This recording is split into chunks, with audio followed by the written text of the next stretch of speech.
to our channel, everybody.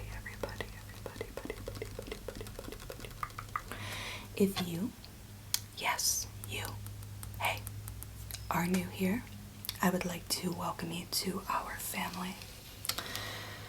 And today's video, I am going to be doing a little bit that I did long ago, and I haven't seen it done for a while. I've been looking back at our old videos to try to get some inspiration for the future, and I noticed this little old one, which was an ASMR Draw My Life. So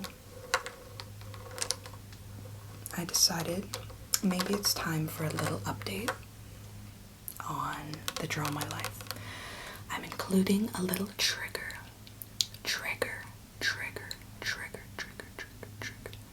warning.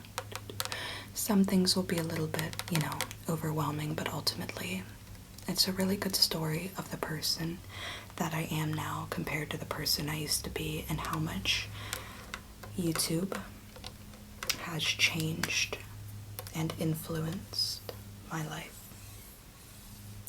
So I really hope that you dig it and dig some little ASMR sounds. And with that being said, before I begin, I want to thank a company that I used to not work for, but I've worked with before and was sponsored by. And that, my friends and family, is Scribd. So, I have to write backwards, but Scribd is a digital reading subscription where members can read or listen to unlimited ebooks, audiobooks, and e-magazines anytime on any device. So it's only $8.99 monthly, making it lots cheaper than Audible. I'll have a link down below where you can find it at the top of the description box, and you can start a 30-day free trial and also begin reading one of my favorite books as of late, which is Of Mice and Men by John Steinbeck. So, Mice and Men was written all the way back in 1937 and tells the story of George and Lenny, who were displaced migrant ranch workers who move all over California in search of jobs that pay well. And its theme is during the Great Depression in the US.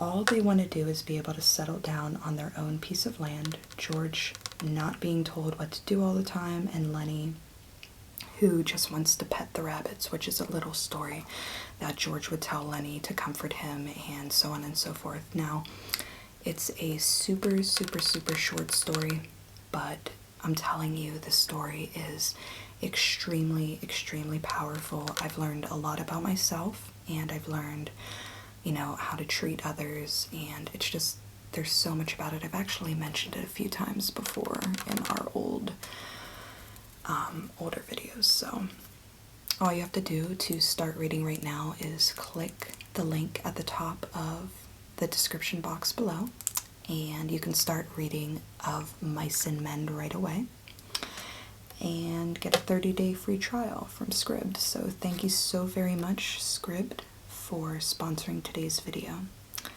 I love working with companies that I support and use. And yeah, so with that being said, let's get right into Draw My Life. New edition.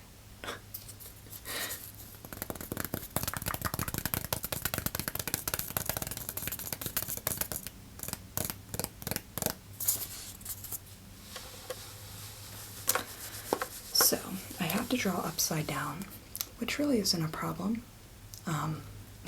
Drawing that Scribd word was a little bit hard, but we can make do because I'm not really drawing words.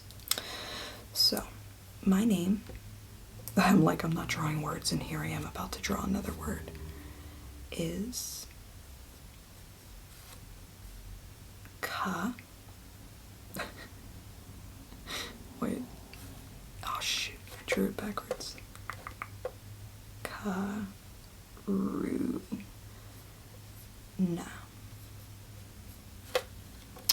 And Karuna stands for compassion. It means complete compassion and enlightenment, while Satori means becoming enlightened. I found this word long ago, and it really resonated with me and meant a lot to me, so it kind of stuck as a little nickname. Now, my real name is... I'm not going to draw a lot of words. My real name is Sarah.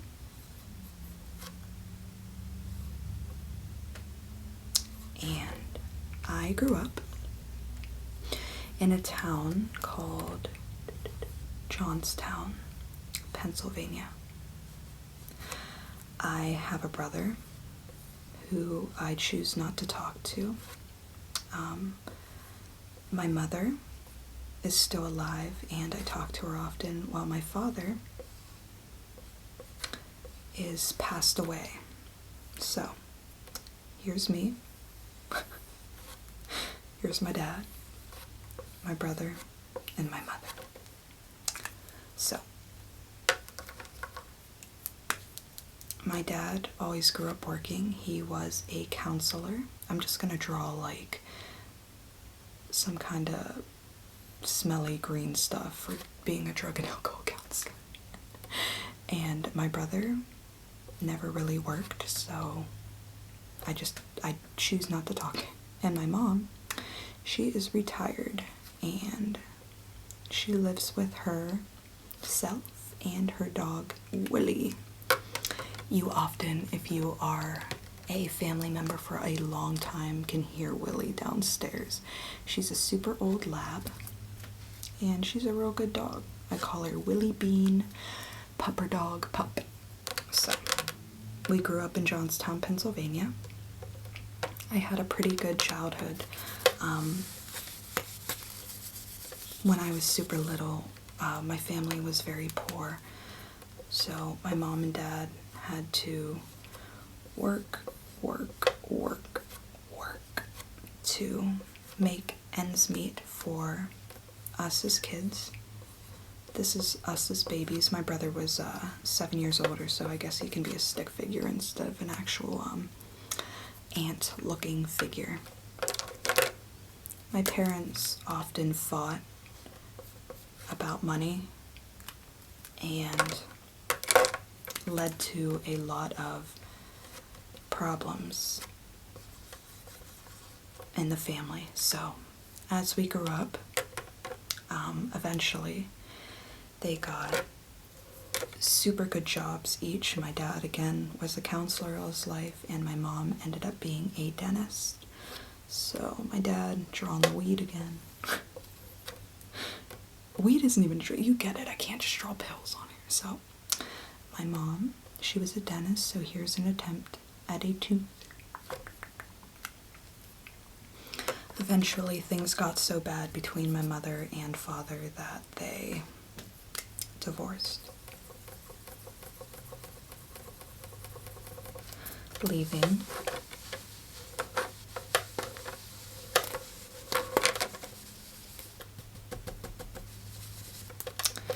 my brother to go with my dad, and me going with my mom. I was in,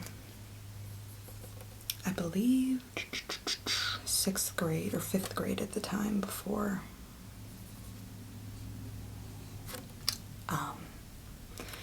we moved to our new house. Actually, I take that all back. It was 3rd grade. So I grew up in a horrible school.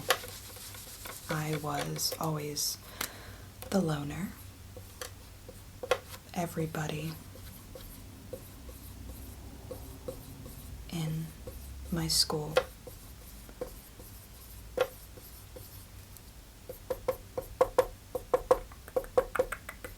trying to draw like crowds of people here, so bear with me, please. Everybody always made fun of me. You know what, I should have made myself. I know what I'm gonna make myself. See if you can see what this is, because it's a perfect description of me.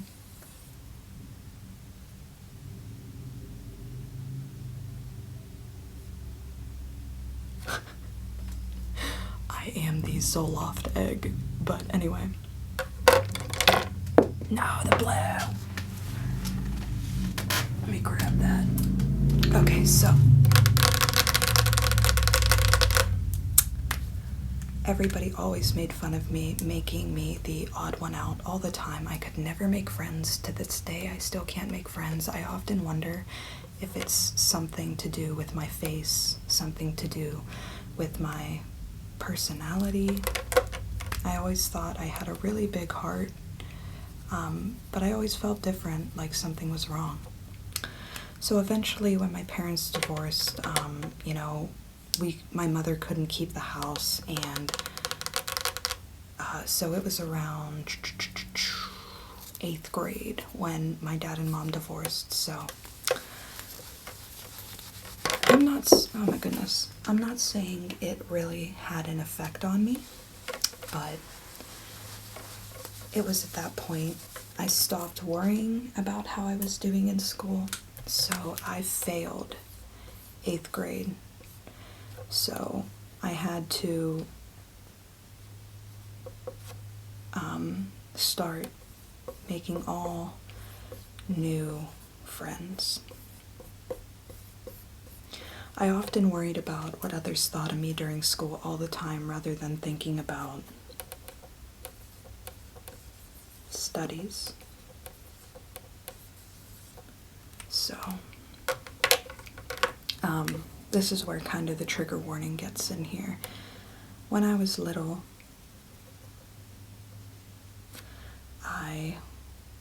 I'm trying to draw a brain here.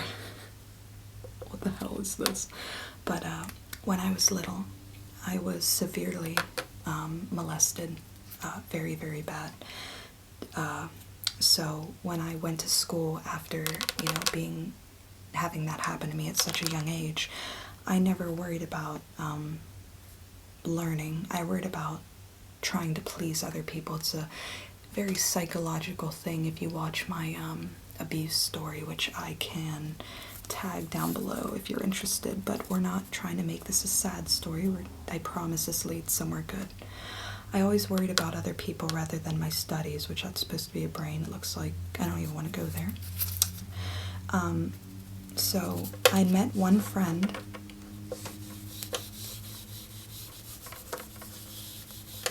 She was my best friend in the whole world. Her name was Zach.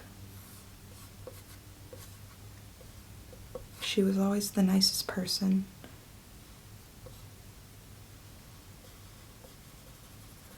She came into my life and showed me around, failing 8th grade. We did everything together. She honestly was the only person in my life that I ever put my 100% comfort in. I could be, you know, using the bathroom around her. I could talk to her about anything in the world.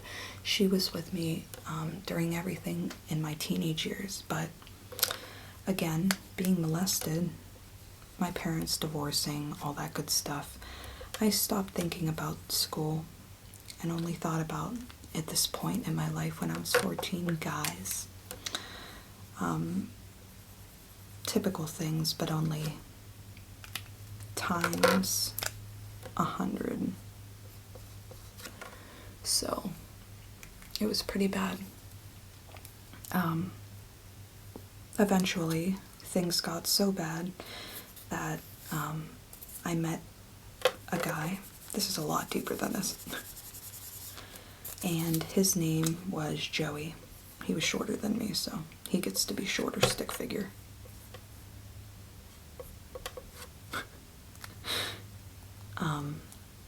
I thought Joey was cool because Joey did lots and lots of these thingies. Starts with a P, said I couldn't do it. I thought he was cool because he hung out with all the cool kids in school. The cool kids who never gave me the time of day. So when they saw me with Joey, they were really surprised and were really nice. One night, Joey offered me a little sugar cube, and this sugar cube made my mind all tingly. I started hearing colors and seeing sounds. Joey fed this stuff to me all the time, including these little itty-bitty mushrooms. I was only 15, not 16, forgive me, because 16 was when things got bad, but so it was about a year. I didn't do the first thing Joey did at first, the P word. All the cool kids were, giving me the time of day in school and stuff like that, and I totally forgot about my best friend. It's a lot deeper than this. She's done some things too.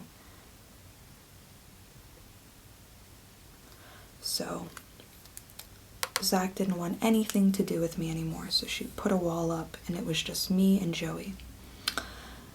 I had to start sitting alone again in school. Nobody wanted to be my friend again. The cool kids, they were all off doing their own thing. They were grades above me that I should have been in their grades, but I never worried about studies. I worried about this attention from guys.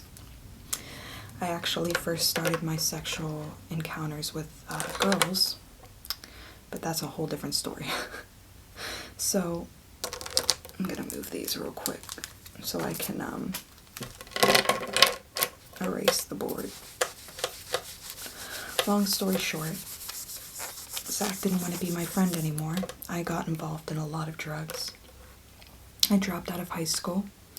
There was a cloudy, hazy period where I was involved with another guy who treated me very well, but I ended up forgetting about him and going back with Joey. I realized he had done some things to me when we were messed up, and things just got really bad. My mom kicked me out on Christmas Day. She didn't want to deal with me anymore. It had nothing to do with doing things, illicit substances. She just didn't want me. We had a very abusive relationship. She's shorter than me too, so she gets it. Very abusive relationship. That's us fighting.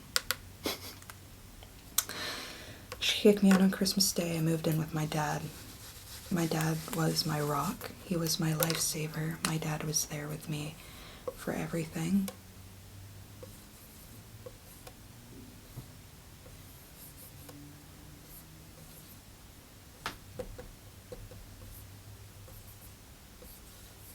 He told me I needed to get a job.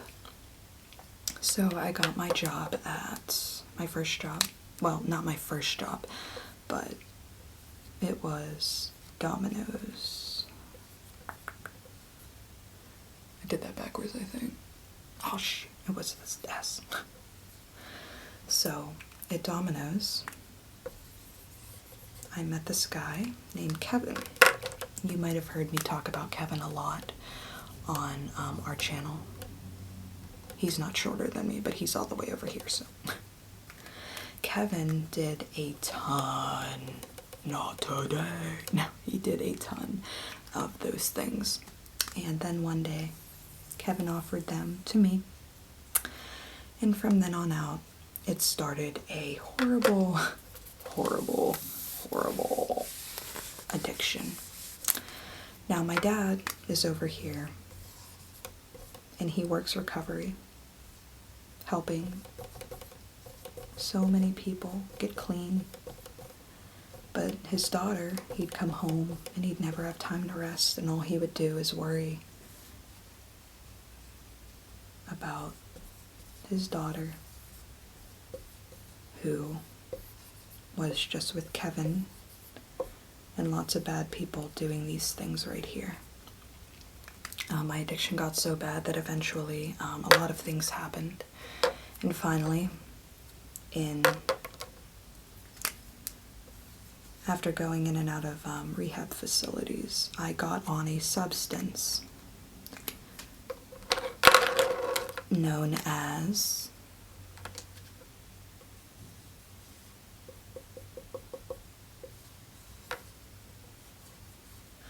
methadone. Stopped me from being a drug addict. My dad hated it. He hated the substance. He worked at a methadone clinic. He begged me not to get on it, but my dad supported me in anything, so he tried to understand. Kevin and I were together for 1 year after we got on methadone because him and I, after we kind of got clean, realized that we had nothing in common. We're still friends to this day. In 2012, damn it, I keep forgetting this space. I met a guy at the methadone clinic named Victor. I don't have a yellow pen, so his hair gets to, well, you know what? In the light, it looks orange, so he gets that red curly hair. Victor was one of the nicest guys I've ever met, and at the time, Kevin and I were engaged. Again, we were getting off of that substance, methadone. I was still in love with Kevin in a way, but when I met Victor, he made things feel calm and clean and relaxed.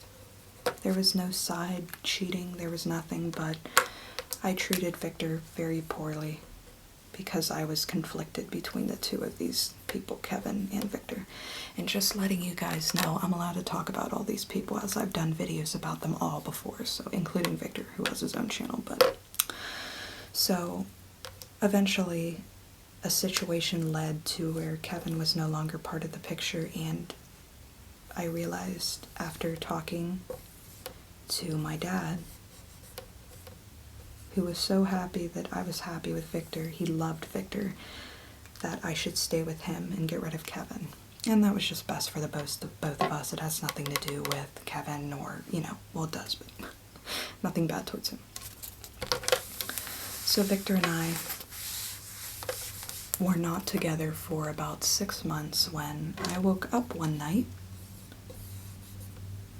and I had severe stomach pains. So Victor and I went to the hospital and we were told that I was having a baby. We were so shocked because I was told when I was younger that I couldn't have children because I had a disorder where my uterus was set to the side, meaning certain things couldn't reach to impregnate me.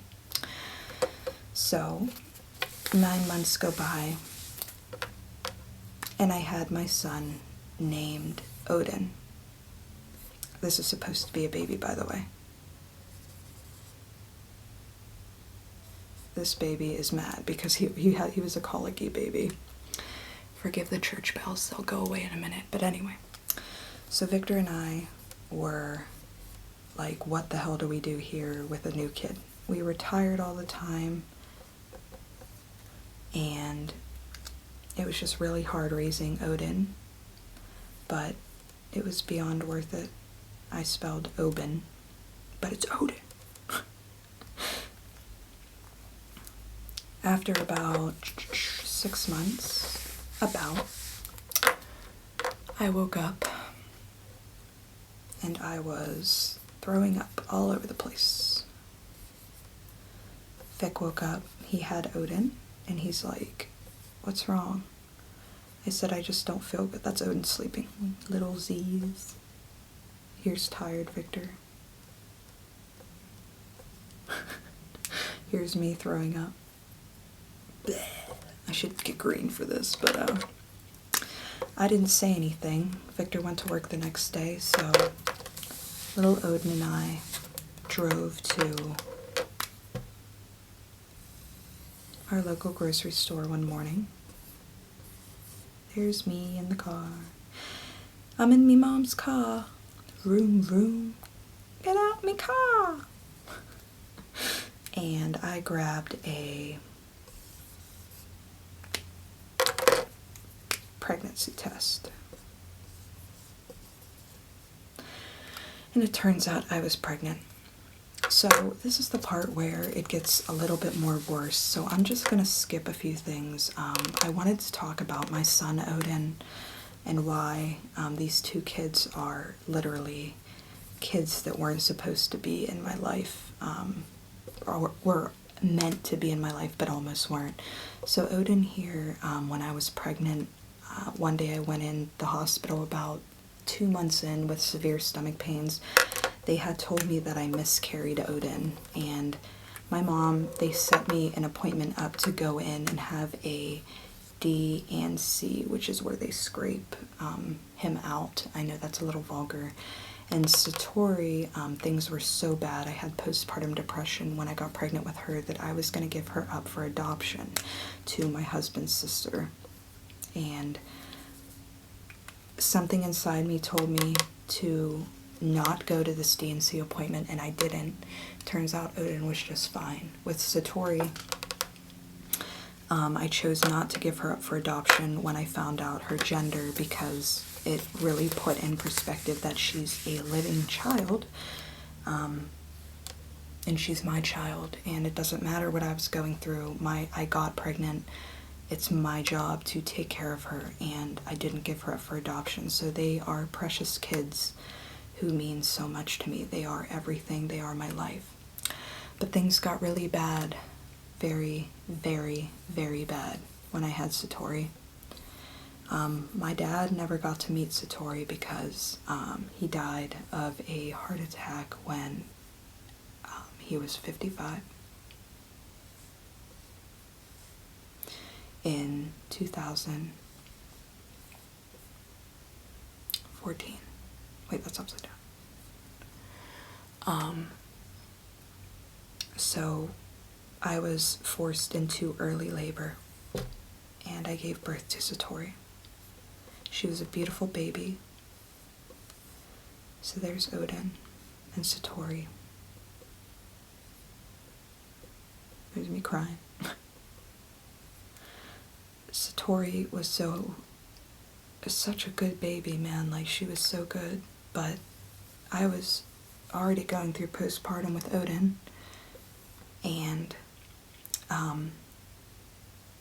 the death of my dad, that I kind of started to neglect my kids emotionally. I wasn't there for them. Victor was working 12-hour days. He was working all the time. He just wanted some sleep, and I constantly made him watch the kids while I hid in one of our rooms. We lived in a 2-bedroom apartment. The floor in our house was so dirty because Victor was working all the time, and I didn't get out of bed at all. It was a very bad time. So one day, a van showed up to the house. It's a lot longer than this, but this is supposed to be some kind of van. And 2 women got out. Here's the women.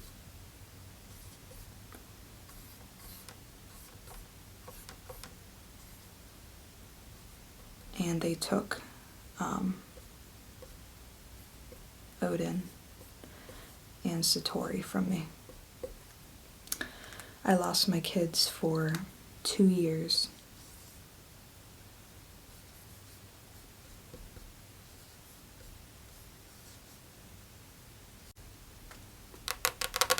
Sorry about that. It kind of cut off because I guess on the video camera that there is a certain time limit you have to reach before you have to start over again. So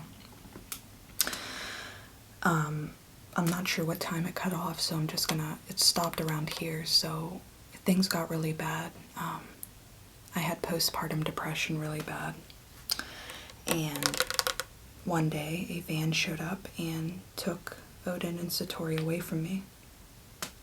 It took 2 years to get my kids back. During that time, my mother-in-law had my kids, and the first Christmas without them, my mother-in-law held the kids from me and my husband, Victor. We didn't get to talk to them on the phone. We didn't get any contact with them at all. Eventually, we complained enough to where we were given some contact, but ultimately, it was a very bad time in my life. I almost completely left. There was a point where one morning I woke up and I had a ton of letters written. I had them written to my kids for when they grew up, everything like that. Now, right before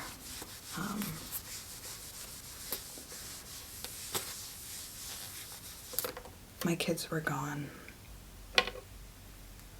sleeping at night, I would watch these massage videos on YouTube, and there was this guy, and he would always, there's a lot longer story about how I got into ASMR, but I would watch it on the tablet, and again, it was this guy massaging his wife, and he'd always say the word effarage, irony. So I'd get to sleep at night rather than sit up and cry or all kinds of stuff. It's so deep. Eventually, I found 2 people on YouTube. One named Olivia and one named Minx Laura. 1, 2, 3. And they did what was called ASMR.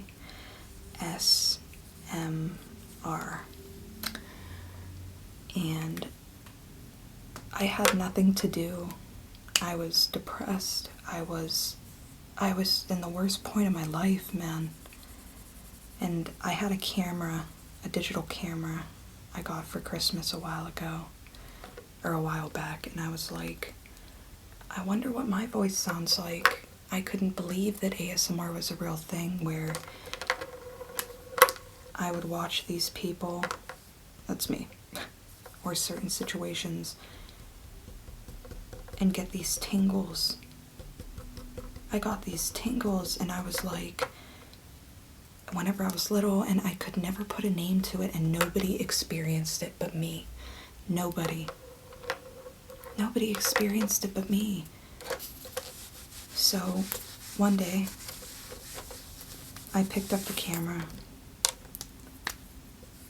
and I filmed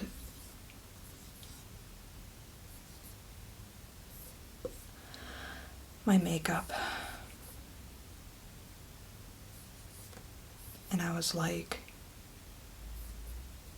whispering and trying to do my own ASMR video, and then I didn't feel so lonely anymore. I got all these views and then all these comments that were so nice. So, it's supposed to be makeup. I'm a horrible drawer. One day turned into 2 days of making videos. 2 days turned into 3. When the kids were taken, Victor and I eventually had to move.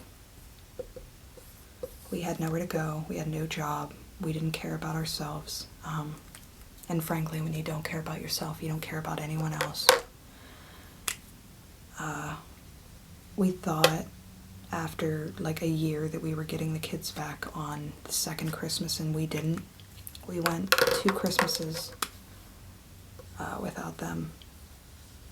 Well, the second Christmas, actually, I'll get into that, but we moved into a new house. Victor got a new job, and for a little bit we were really happy and surprised because our YouTube channel, which I used to call my YouTube channel until I realized I could never have gotten where I am today without you guys. You guys gave me a Christmas for my kids, and many people don't understand why I say that and what it means. See, Christmas 2016, CYS, those two women, which was a bigger organization, was watching Victor and I. We had no financial stability at that point. I was just starting to make a small income on YouTube, very small.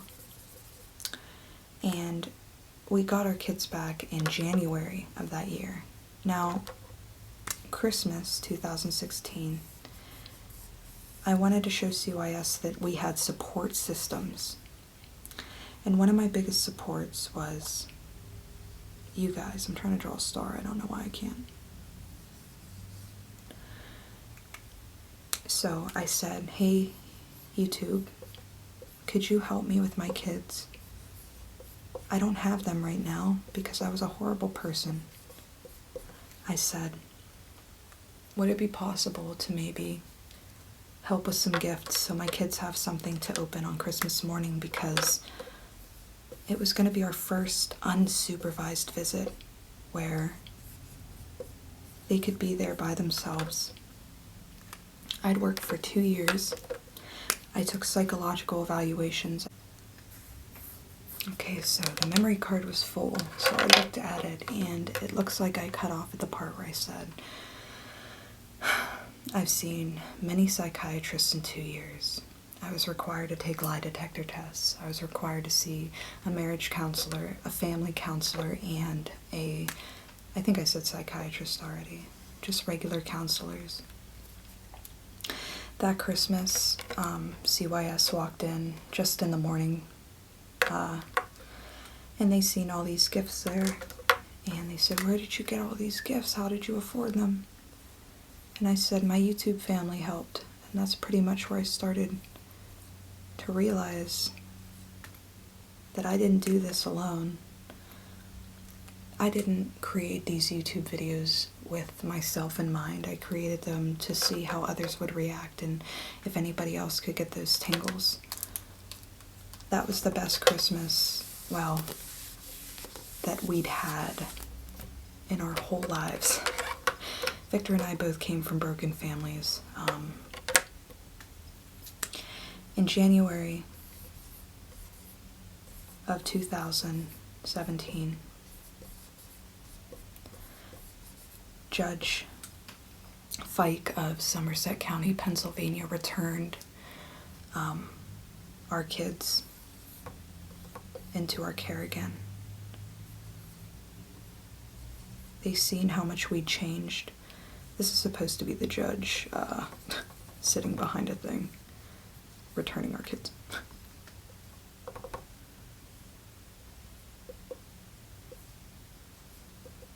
Our kids were, when they came back, there had been a lot of things that happened in 2 years. My mother-in-law taught Odin to call her mommy, and I'm not getting into all this right now except for our kids were returned to us in January of 2017, and in June 2017, the state closed the case, so they have to watch the kids for 6 months after, but they still lived with us. From then on out,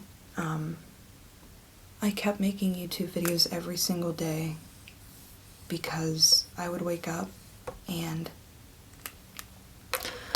on the page there would be me right here. Suggested, description box, and comments.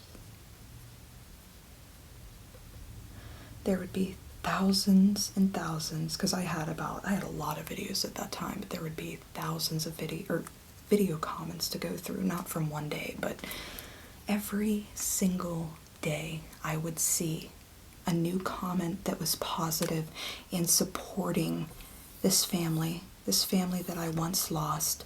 You guys listened to me about my depression when I isolated myself, when I forgot about my kids and forgot about my husband. You guys believed in me. When I only thought about myself, you guys believed in me. You guys helped me during Christmas. You saw that I changed. You seen I wasn't the person that depression made me into, that the death of my father made me into. You seen that I wasn't a horrible mother, and it took me 2 years to realize that I wasn't a bad mother. I was just in a very bad place. To this day, I still live with my husband. We live in a beautiful house in a nice neighborhood. My son is 5. My daughter is 4. I am 27. I hope I'm writing this right. And my husband is 29.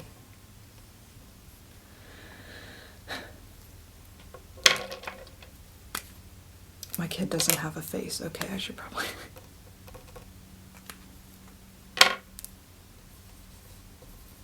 We're an intact family. My kids, they don't want for anything. They have everything they've ever and could ever want. They're both in school. Before I started filming this video, I was at home getting my son off the bus. Today was snack day at my daughter's school, so I got to go and buy by myself a bag of ice cream snacks. It was an ice cream bucket to take to her school. I didn't need to ask anybody for money. I didn't need to steal. I didn't need to cheat.